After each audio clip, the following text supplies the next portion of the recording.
రేవంత్ అన్నా, నేను పాలకుడిని కాదు సేవకుడినని ముఖ్యమంత్రిగా ప్రమాణ స్వీకారం చేసినాడే చెప్పినవు. చెప్పిన దానికన్నా గొప్పగా చేస్తున్నావు. నీ రాజీ లేని పోరాటం ఆరాటం రాజకీయాలు చేసేటోళ్లకు అర్థం కాదేమో. మాలో నుండి మా కోసం ఎదిగి ఆడ నిలబడ్డావు. మాకర్థమైంది నీకోసం నీ వాళ్ళ కోసం నువ్వు కొట్లాడింది ఎన్నడు. ఎప్పుడు ఈ నేల కోసమే మా కోసమే కదా.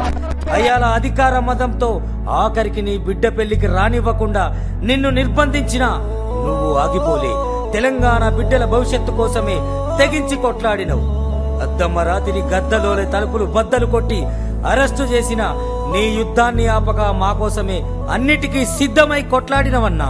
ఆ రోజు తెలంగాణ ఎమోషన్ను వాడుకొని అభం శుభం తెలియని విద్యార్థులను, కల్మషం లేని కళాకారులను వాడుకున్నారు ఉద్యమానికి.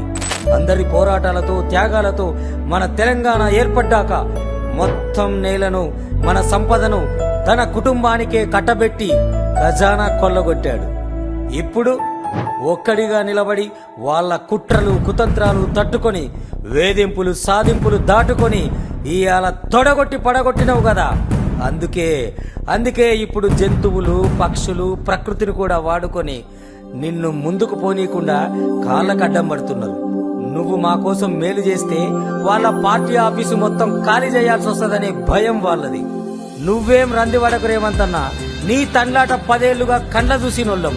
ఒక దుర్మార్గ పాలనను నీ నాయకత్వంతో తరిమికొట్టి ఇప్పుడిప్పుడే స్వతంత్ర పాలన అంటే ఏందో నీ ప్రజా పాలనలో చూస్తున్నాం.